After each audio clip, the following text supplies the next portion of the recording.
Greetings to President Magahed, faculty, alumni, and the class of 2016. A special thanks to parents, friends, and all of the loved ones who helped to make this accomplishment possible. I consider it an honor and a privilege to stand before you and deliver this commencement speech. First of all, I'd like to congratulate each and every one of you. My intention is to fill your minds with inspiration, touch your hearts, and provide you with motivation and direction that will make a difference in your life, not just today, but for years to come. It is a known fact that instruction informs us, but stories remind us. With that being said, I'd like to tell you a story. It is the summer of 1979. I'm sitting at a table in the high school cafeteria, having lunch with some of my fellow classmates and two instructors, one of whom happens to be my geometry teacher, Mr. Alexander. There is an intense conversation going on between the two instructors. Mr. Alexander decides to take a survey among us students. Clockwise, questions are raised to each of us. Finally, it's my turn. Brenda, what is the highest level of education that anyone in your family has obtained? Asked Mr. Alexander. I have an uncle who's an attorney, I answer. That is not what I asked you. I asked you, what is the highest level of education in your family? Did your mom or your dad complete college, he asked. No, I answer. Did your mom or your dad finish high school, he questions. Again, I answer no. Leaning towards the other instructor, he says, see what I told you? Lifting his right hand and making a circular motion in the air, he continues speaking. It's the same thing all around. For most of them, this is as good as it gets. They'll never see college. If they do, they won't finish. Most of them are going to end up on drugs, on welfare, with a house full of kids, in jail, or dead. They have nothing to look forward to. Shocked and dismayed, I can't believe what I'm hearing. Mr. Alexander is making it seem that death, destruction, and despair is our future? I know this can't be true. I decide to speak up. I want to go to college, I state.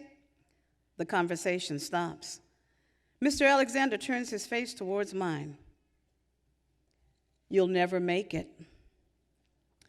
The conversation resumes between the two of them, but I have an uncontrollable fire burning within me to do better, to know better, to have better, and to be better. I refuse to believe that this is as good as it gets. It's the fall of 1981. Tears are rolling down my face as my mother reveals to me that neither she nor my father will co-sign for me to continue college. The words of Mr. Alexander move about in my head like musical chairs on steroids. I beg and plead with my mother to not allow me to slip through the cracks. In the midst of my sniffles, softly I speak.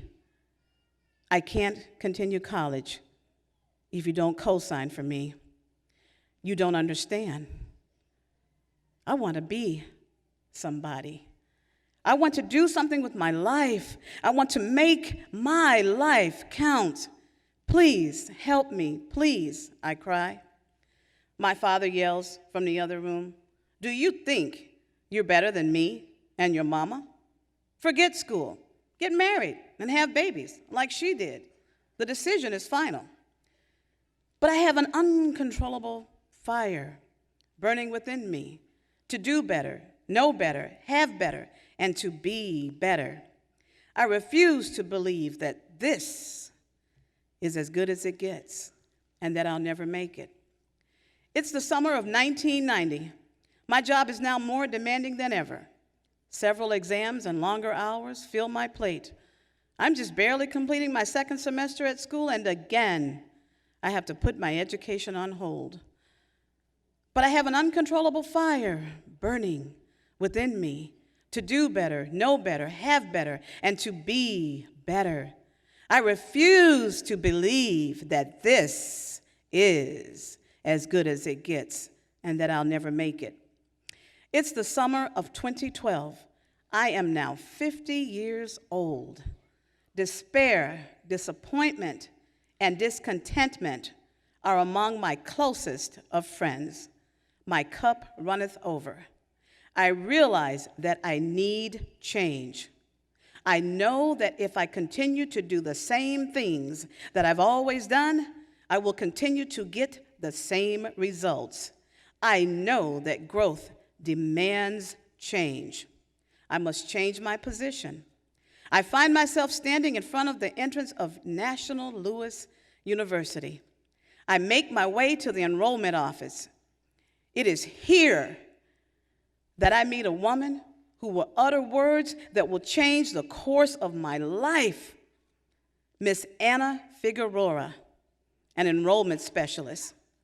One word, the right words, can alter a person's day or change the course of a person's life forever. Words are powerful.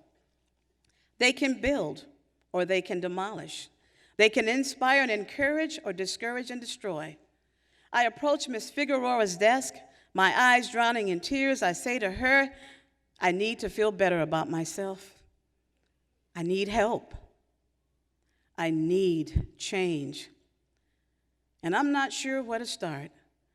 I need to know that this isn't as good as it gets. Because you see, I'm not so sure anymore. It doesn't take long for Miss Figueroa's bedside manner to provide me with enough comfort and inspiration and encouragement to enroll in school. My first week of class, I find myself sitting in a room filled with computers, younger students, and with an instructor talking about Blackboard, PowerPoint presentations, and online classes. This is nothing like the school I remember. Fear, disappointment, doubt, and despair consume me. I inform the professor that I've made a mistake. It looks as if I've waited too late. I gather my things and walk towards the door. A young girl of 24, Victoria Harlan, runs past me. She blocks the exit. She says, "Oh no, you're not leaving. You've come too far." The hardest part was getting here. I'm not letting you leave. I wish my mother had the courage to come back to school. If it's a friend you need, I'm it. If it's paper, a book, or to learn how to use a computer, I'm here. But you're not leaving. Once again, tears fill my eyes. When National Louis informed me that I completed my requirements for my degree, I phoned at least 3 times to verify what my ears were hearing. Not once have I regretted returning to school. Not once have I regretted attending National Louis University. National Louis University was the bridge between there and here, hope and despair. I was over there, but now I'm over here. One thing that I know I have in common with every student is that each of us is seeking some form of change.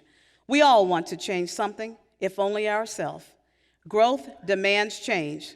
If we don't change, we don't grow. It is within our failures that we learn how to succeed. It is within our struggles that we learn to persevere. You have the key to victory in your possession today. This moment, you're painting memories that will last you a lifetime. This memory, this moment, might be the glue that holds you together when you feel as if you're falling apart.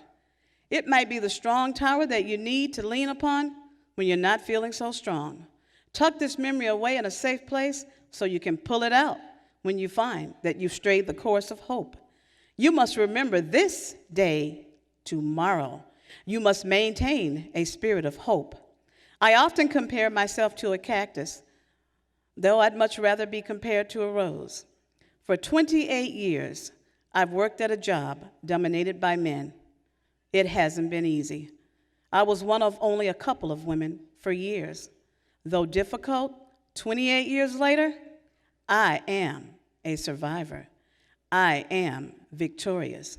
As with many of you, it took endurance, perseverance, and an I can attitude to get here, but we are here. I look in the mirror and I say to myself, I am that cactus in the desert who has persevered her right to reside in the desert and exhibit life. Remember that you are a victor and not a victim. Life is going to present you with obstacles and stumbling blocks along the way. But remember that you have the ability, you have the power to turn those obstacles and stumbling blocks into stepping stones and opportunities. You have the power of choice. You decide if the glass is half full or half empty. And for the instructor who told me I'd never make it, it took a while. But I have now completed my master's degree, and I'm getting ready to begin my PhD. And this is as good as it gets.